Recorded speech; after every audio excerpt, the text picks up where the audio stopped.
स्वामी समर्थ, स्वागत आहे तुमचं माझ्या युट्यूब चॅनलमध्ये। आजचा दिवस तुम्हाला खूप छान सुख समाधानाचा आणि आनंदाचा जाऊ देत ही स्वामींच्या चरणी प्रार्थना करते आणि आज या नवीन व्हिडिओला सुरुवात करते।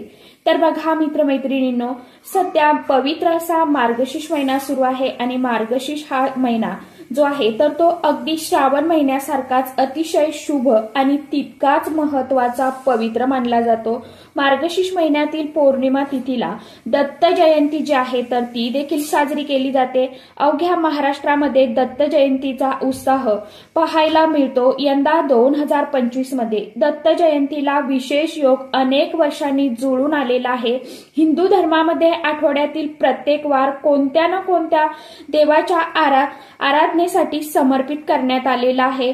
दत्तगुरूंचा जन्म हा संध्याकाळी प्रदोष काळात झाला होता, म्हणून दत्त जयंतीचा उत्साह हा दत्तांचा पाळणा संध्याकाळी हलवून केला जातो।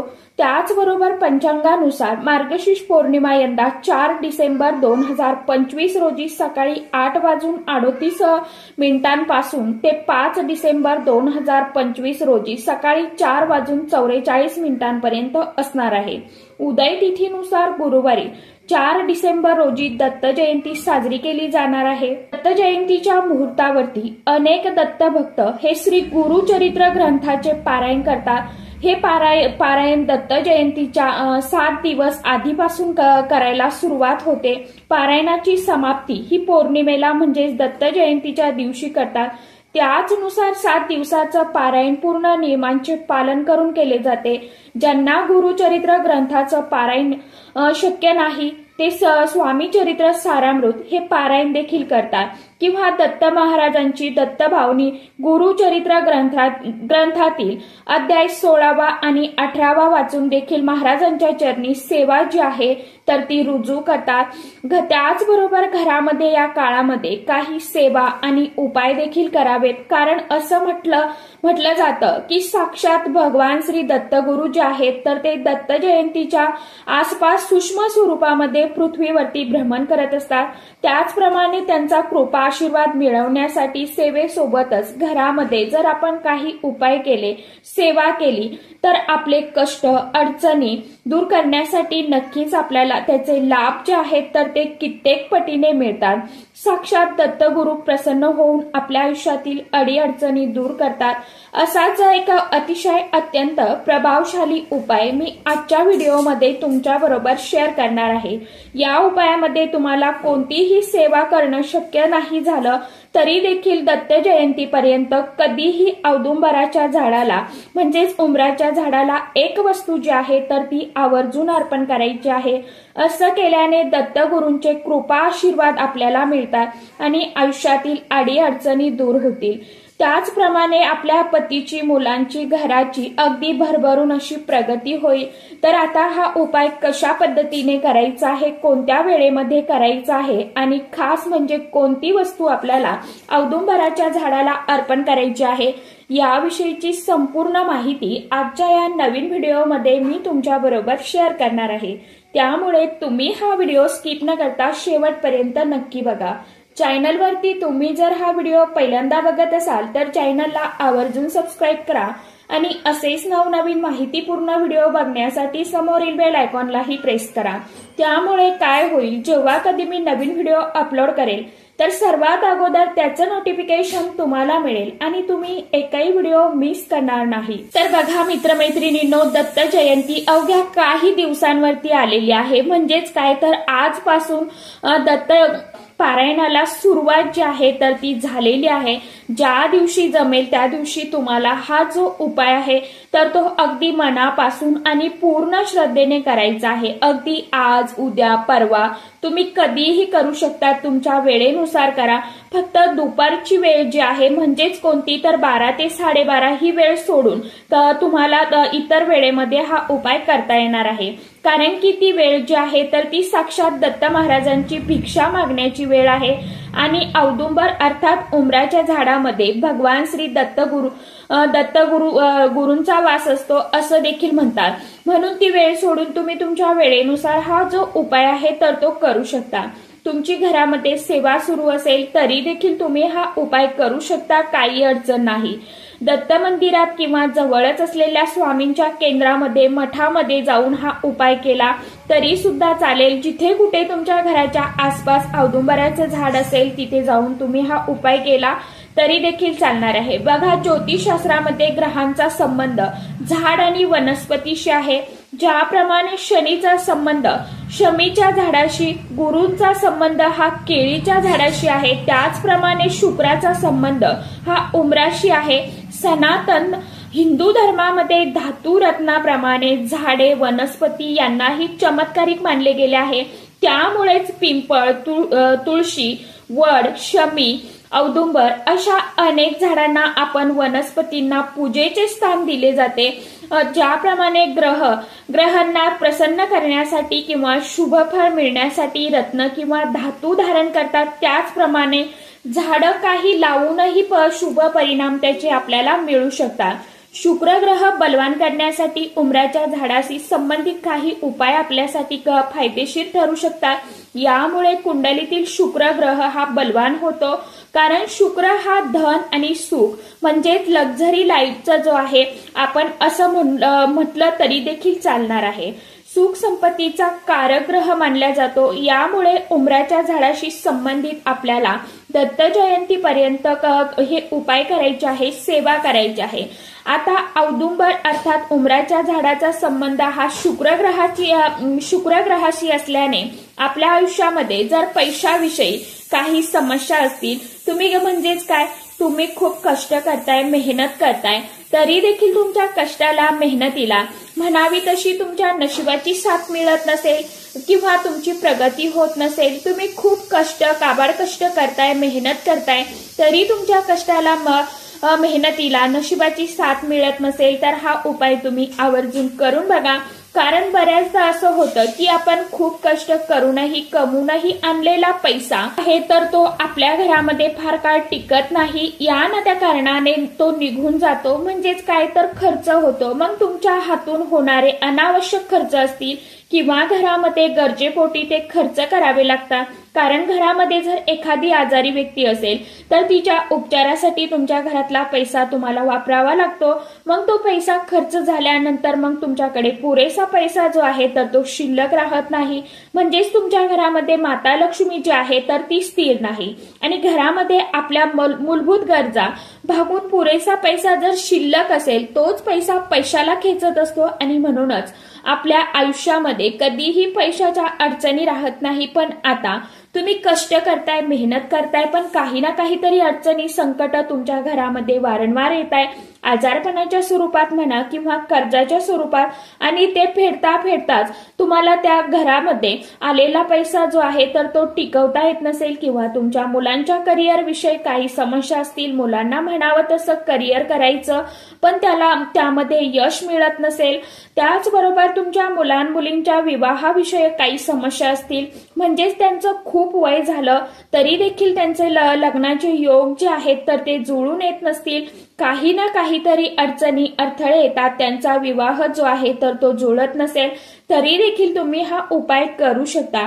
बऱ्याचदा दाम्पत्यांना अनेक वर्ष लग्नाला उलटून गेल्यानंतरही संतान प्राप्तीचा योग जो आहे तर तो येत नाही, तर मुलबाळ प्राप्तीसाठी किंवा तुमच्या घरातील मुलबाळांचे विवाहाचे योग जुळून यावे, तुमची प्रत्येक क्षेत्रामध्ये प्रगती व्हावी, धनप्राप्तीचे, लक्ष्मी प्राप्तीचे मार्ग खुले व्हावे, घरातील आजारपण, विघ्न, संकट, बाधा दूर व्हाव्या, घरामध्ये नजरदोष असेल किंवा घरामध्ये पितृदोष असेल तर तो देखील दूर व्हावा, यासाठी दत्त जयंतीपर्यंत आपण घरामध्ये सेवा करत असतो। यामुळे घरातली नकारात्मक ऊर्जा दूर होते।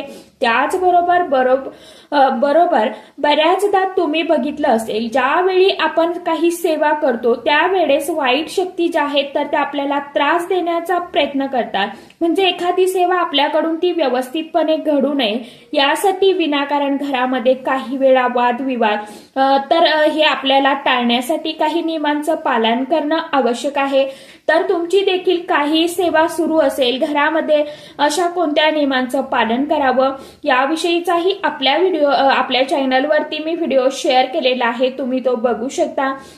खूप जुना व्हिडिओ आहे बघा तो। दत्त जयंतीपर्यंत गुरुचरित्र पारायण कसं करावं यामध्येही मी व्हिडिओ त्यामध्ये सुद्धा मी व्हिडिओची माहिती दिलेली आहे, अगदी मागच्या वर्षीच्या याचे व्हिडिओ असतील ते त्यामध्ये तुम्ही जाऊन बघू शकता। आता बघा की आपल्याला औदुंबराच्या झाडाला दत्त जयंतीपर्यंत अशी कोणती वस्तू अर्पण करायची आहे। तुमची खूप दिवसापासून मनामध्ये एखादी इच्छा आहे, ती पूर्ण होत नसेल तरी देखील तुम्ही हा उपाय करू शकता। त्याचप्रमाणे औदुंबराच्या झाडाचे आपल्याला असे कोणते उपाय करता येतील हे देखील आपण आजच्या व्हिडिओमध्ये जाणून घेणारच आहोत। आता 4 डिसेंबर 2025 वार गुरुवार दत्त जयंती आहे। दत्त जयंतीच्या दिवशी सकाळी लवकर उठून स्वच्छ स्नान करावं। त्यानंतर जर घरामध्ये दत्त महाराजांची मूर्ती असेल, फोटो असेल तर त्यांची पूजा करा, किंवा मग मूर्ती फोटो नसेल तर स्वामींचा फोटो मूर्ती प्रत्येकाकडे आहे, ज्यांच्याकडे नसेल त्यांनी आवर्जून आणा आणि देवघरामध्ये स्थापन करा। स्वामी समर्थ महाराजांचा फोटो असेल तर त्यांची तुम्हाला पूजा करायची आहे। मूर्ती असेल तर मूर्तीवरती तुम्हाला पुरुष सूक्त, श्री सूक्त पठण करत अभिषेक करायचा आहे। त्यानंतर अष्टगंध लावून महाराजांना हार फुलं अर्पण करायचे आहे। या दिवशी जर चाफ्याची फुलं मिळाली तर अतिशय अत्यंत उत्तमच आहे। धूप अगरबत्ती आणि शुद्ध गाईच्या तुपाचा दिवा लावा। त्यानंतर तुम्ही दत्त महाराजांचा नामजप करा। दत्तभावनी गुरुचरित्र ग्रंथातील अध्याय 16वा किंवा 18वा अध्याय वाचा। ज्यांची आधीपासूनच काही सेवा सुरू आहे तर त्यांनी समाप्ती जी आहे तर ती दत्त जयंतीच्या दिवशी करायची आहे। त्यानंतर आरती करून प्रसाद वाटायचा। दत्त महाराजांना पुरणपोळीचा नैवेद्य दाखवा, किंवा कोणतीही पिवळी मिठाई देखील तुम्ही नैवेद्यामध्ये दाखवू शकता। आता त्यानंतर आपल्याला हा उपाय करायचा आहे। तर घराच्या आसपास एखादं औदुंबराचं झाड असतं, तिथे जाऊन आपल्याला हा उपाय जो आहे तर तो करायचा आहे। त्यासाठी घरातून काही साहित्य आपल्याला सोबतच घेऊन जायचं आहे। तर नियमित औदुंबराची प्रदक्षिणा केल्याने विचलित मन शांत होऊन एकाग्रता वाढते। पण दत्त जयंतीच्या दिवशी आधी सांगितल्याप्रमाणे दत्त तत्व हे 1000 पटीने सक्रिय झालेलं असतं। त्यामुळे आपल्या जीवनाचा प्रवास जो आहे तर तो सुखकर होऊन आपल्याला जीवन समाधानीचं करायचं असेल तर नक्कीच तुम्ही हा उपाय करायचा आहे। औदुंबर वृक्षाच्या बुडाशी साक्षात दत्त अवतारी श्री नरसिंह सरस्वती महाराजांचा वास असतो, म्हणूनच आपण त्यांना प्रदक्षिणा केल्याने दत्त महाराजांचा आशीर्वाद हा आपल्याला मिळत असतो। आता तिथे जात असताना आपल्याला एक ताट घ्यायचं आहे, एक पाण्याचा लोटा पाणी भरून घ्यायचा आहे, शिवाय हळदी, कुंकू, अक्षदा, शुद्ध गाईच्या तुपाचा दिवा घ्यायचा आहे, पिवळी फुलं घ्यायची आहे। ते या दिव्यामध्ये एक फुलवात किंवा जोडवात तुम्ही घालू शकता, आणि जर गाईच्या तुपाचा दिवा नाही शक्य झालं तर मग तिळाच्या तेलाचा दिवा घेतला तरी देखील चालणार आहे। धूप अगरबत्ती, पिवळ्या रंगाची फुलं तुम्हाला घ्यायची आहे, आणि हे सर्व साहित्य घेऊन आपल्याला औदुंबराच्या झाडाजवळ जायचं आहे। तिथं गेल्यानंतर आपल्याला सर्वप्रथम आपण जो तुपाचा दिवा सोबत आणलेला आहे ताटामध्ये, तो दिवा थोड्याशा खाली तांदूळाचं आसन द्यायचं आहे किंवा फुलांच्या पाकळ्यांचं आसन द्यायचं आहे आणि त्यावरती ठेवायचं आहे। दिवा लावून घ्यायचा आहे। अग्नीच्या साक्षीने केलेली सेवा जी आहे तर ती भगवंतापर्यंत पोहोचते। त्यानंतर आपण जो लोटा भरून पाणी घेतलं होतं त्यामध्ये चिमूटभर हळद आपल्याला घालायची आहे, आणि हे कलशामध्ये असलेलं पाणी जे आहे तर ते मनोभावे आपल्याला दिगंबरा दिगंबरा श्रीपाद वल्लभ दिगंबरा या मंत्राचं पठण करत औदुंबराच्या झाडाच्या मुळाशी आपल्याला अर्पण करायचं आहे। अर्पण करत असताना श्री गुरुदेव दत्त किंवा दिगंबरा दिगंबरा श्रीपाद वल्लभ दिगंबरा किंवा श्री स्वामी समर्थ या मंत्राचा देखील तुम्ही जप करू शकता। त्यानंतर उमराच्या झाडाचं पंचोपचार विधिवत पूजन करायचं। हळदी, कुंकू, अक्षदा, अष्टगंध, फूल अर्पण करायचे आहेत। धूप दीप ओवाळून घ्यायचा। पिवळ्या रंगाच्या मिठाईचा नैवेद्य अर्पण करायचा। त्यानंतर तुम्हाला औदुंबराच्या झाडाचं एक पान तोडायचं आहे। बघा, औदुंबराच्या झाडाची फांदी, पान जे आहे तर ते कधीही तोडू नये असं म्हणतात, कारण बघा औदुंबराच्या झाडामध्ये साक्षात दत्त महाराजांचा वास असतो, म्हणून औदुंबराच्या झाडापुढे बसून दत्तात्रेय स्तोत्र किंवा ओम दत्तात्रेय नमः या मंत्राचा 108 वेळा जप करायचा आहे। खालील प्रार्थना आपल्याला झाडाला हात जोडून करा की हे दत्तात्रेय स्वरूप औदुंबर देवा, मी अज्ञानाने किंवा अडथळ्यामुळे तुमची फांदी किंवा झाडाचं पान जे आहे तर ते तोडत आहे, कृपा करून मला आज्ञा द्या आणि मला क्षमा करा। मी तुम्हाला दुसरीकडे पुन्हा लावणार आहे, माझ्यावरती कृपा करा। 11 वेळा औदुंबराच्या झाडाला प्रदक्षिणा करा। फक्त ते पान आपल्याला घरी आणायचं आहे। घरी आणल्यानंतर ते पान स्वच्छ धुवून घ्यायचं। त्यानंतर देवघरासमोर आसनावरती बसून आपल्याला एक उपाय करायचा आहे। आता देवघरासमोर दत्त महाराजांचा किंवा स्वामींचा फोटो असेल तर मग मूर्तीसमोर फोटोसमोर तुम्हाला उपाय करायचा आहे। देवघरासमोरील दिवा प्रज्वलित नसेल तर तो तुम्हाला लावून घ्यायचा आहे, धूप लावून घ्यायचा आहे। एका तामणामध्ये हे उंबराचं झाडाचं पान तुम्हाला ठेवायचं आहे। त्यानंतर थोडीशी हळद जी आहे तर ती ओली करायची किंवा तुम्ही अष्टगंध देखील या उपायासाठी घेऊ शकता। आणि त्यानंतर तुम्हाला उंबराच्या झाडाची जी फांदी आपण आणली होती त्याची एक काडी तुम्हाला तोडायची आणि त्या काडीच्या सहाय्याने तुम्हाला या हळदीने किंवा अष्टगंधाने तुमची जी काय इच्छा मनोकामना आहे तर त्या उंबराच्या पानावरती तुम्हाला लिहायचे आहे। आधी सांगितल्याप्रमाणे साक्षात दत्तगुरूंचा वास जो आहे तर तो उंबराच्या झाडामध्ये असतो आणि दत्तगुरूंचं अस्तित्व हे दत्त जयंतीच्या दिवशी 1000 पटीने सक्रिय झालेलं असतं। तुम्ही ज्या काय इच्छा मनोकामना या दिवशी व्यक्त कराल त्या नक्कीच पूर्ण होतात। आता त्यानंतर तुम्हाला ते पान दिवसभर तिथेच राहून द्यायचं आहे।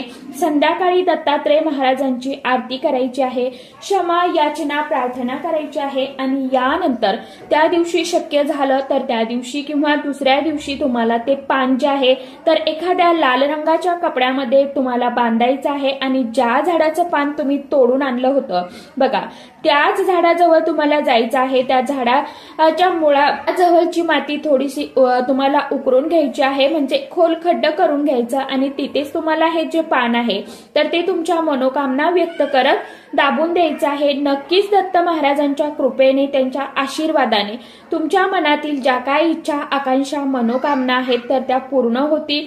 जी कोणती इच्छा असेल तर ती फक्त तुम्हाला एका शब्दामध्ये लिहायची आहे, जसं की लक्ष्मी प्राप्ती, कर्जमुक्ती, धनप्राप्ती, मुलांचे विवाह योग जुळून यावे किंवा पुत्रप्राप्ती, अशी संतान प्राप्ती यापैकी एखादा शब्द तुम्ही त्या पानावरती लिहू शकता। यामुळे इच्छा मनोकामना ज्या आहेत तर त्या पूर्ण होतात असा अनेक भक्तांचा विश्वास आहे। त्यानंतर पुढच्या उपायामध्ये व्यक्तीला भौतिक सुख सोय आणि पैशाशी संबंधित समस्यांना सामोरं जावं लागू शकते। त्यामुळे कुंडलीतील शुक्र ग्रह बलवान होण्यासाठी शुक्रवारी तुम्ही उंबराचं झाड लावू शकता। रोज त्याला पाणी घाला। जसजसा उंबर वाढेल तसतसा तुमचा शुक्र ग्रह जो आहे तर तो बलवान होईल आणि यासोबतच जीवनामध्ये सुख शांती समृद्धी वैभव येऊ शकते। असं नाही की तुम्हाला हे झाड जे आहे तर ते घरात लावायचं, कारण कुठली दैवी शक्ती झाड जे आहे तर ती आपण घरामध्ये लावत नाही, कारण त्याचं पावित्र्य राखणं तितकं महत्वाचं आहे। एखाद्या योग्य ठिकाणी मंदिरामध्ये किंवा घराच्या आसपास लावू शकता। त्यानंतर कमकुवत कुंडलीमध्ये कमकुवत शुक्र असं हे गरिबीचं लक्षण मानले जाते। अशा स्थितीमध्ये एखाद्याचा शुक्र ग्रह कमजोर असेल तर शुक्रवारी उंबराच्या झाडाला लाकडाच्या सहाय्याने हवा करताना ओम शम शुक्राय नम या मंत्राचा जप करावा। या उपायाने कुंडलीतील शुक्र ग्रह बलवान होण्यास मदत होते। त्यानंतर जर विवाहामध्ये अडचणी अडथळे येत असतील, जमीन संपत्तीशी संबंधित समस्यांपासून मुक्ती मिळवायची असेल तर यासाठी कोणत्याही महिन्यातील शुक्ल पक्षाच्या शुक्रवारी औदुंबराच्या झाडाची काही छोटी मुळं काढावीत आणि घरी आणून गंगाजल शिंपडून शुद्ध करायचं। त्यानंतर तुमच्या मनातील इच्छा ध्यानात ठेवून ते मूळ जे आहे तर ते चांदीच्या ताबीजामध्ये घालून परिधान करा।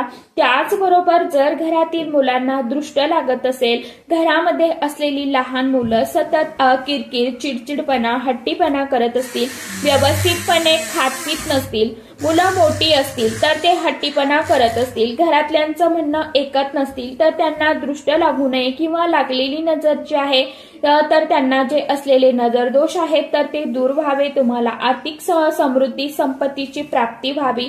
जमीन व मालमत्तेची खरेदी करण्याची इच्छा असेल परंतु ते काम पूर्ण होऊ शकत नसेल तर चांदीच्या ताबीजमध्ये उंबराचं मूळ घालून ते धारण करायचं आहे। उंबराच्या ताबीजचा हा उपाय परिणामकारक मानला जातो। त्याचप्रमाणे ते धारण केल्याने तुम्हाला दृष्ट देखील लागत नाही। धार्मिक दृष्ट्या औदुंबराच्या झाडाला श्री दत्तात्रेयांचं निवासस्थान मानलं जातं आणि ते अत्यंत पवित्र पूजनीय आहे। त्यामुळे ते तोडणे सामान्यतः अशुभ मानले जाते। जर ते तोडणे अपरिहार्य असेल जसं की बांधकामात अडथळा धोका निर्माण झाल्यास खालील प्रमाणे विधी तुम्हाला करायचा असतो। झाड तोडण्यापूर्वी त्याची विधिवत पूजा करून त्याला नमस्कार करून झाडामध्ये वास करणाऱ्या देवी देवतांची माफी मागावी। हे झाड तोडण्यासाठी परवानगी मागावी, क्षमा याचना करावी। तुमचे काही चुकले तर लगेच 11 गुरुवारी दत्त मंदिरामध्ये जाऊन दर्शन घ्यावं। 108 वेळा ओम द्रम दत्तात्रेय नमः या मंत्राचा जप करायचा आहे। 11 औदुंबराची रोपे इतर कुठेही तुम्हाला लावायची आहे। 11 ब्राह्मणांना किंवा गोरगरिबांना जेवण घालायचं आहे। रागात किंवा चिडून तुम्हाला झाड तोडायचं नाही। संक्रांती अमावस्या एकादशीला झाडाला स्पर्श करू नका। झाड तोडून किंवा जाळणे, झाडाखाली बसून शिवीगाळ करणे किंवा नास्तिक बोलणे असं तुम्हाला अजिबात करायचं नाही। दत्त जयंती पर्यंत तुम्ही हा जो उपाय आहे तर तो नक्की करून बघा। नक्कीच तुम्हाला या उपायाने केलेल्या सेवेने आणि उपायाने तुमच्या आयुष्यामध्ये झालेले बदल जे आहेत तर ते नक्कीच अनुभवायला मिळेल। फक्त कुठलीही सेवा जी आहे, उपाय जे आहे तर सेवा निस्सीम करा, अगदी मनापासून करा। नक्कीच तुम्हाला केलेल्या सेवेचं उपायांचं फळ जे आहे तर ते मिळणारच आहे। कारण की फळ जे आहे स्वामी कुठलीही सेवा तुम्ही कितीही करा, कमी करा, जास्ती करा, ती सेवा तुमची त्यांच्याकडे ठेवत नाही। त्या सेवेचं फळ काही ना काही आपल्याला देतात म्हणजे देतात, असा माझा तरी 100% अनुभव आहे। नक्कीच तुम्ही सेवा करा, सेवेकरी घडवत चला। तुम्हाला तुमच्या आयुष्यामध्ये ऑटोमॅटिक प्रगती झालेली नक्कीच दिसेल। तर सांगितल्याप्रमाणे उपाय नक्की करून बघा।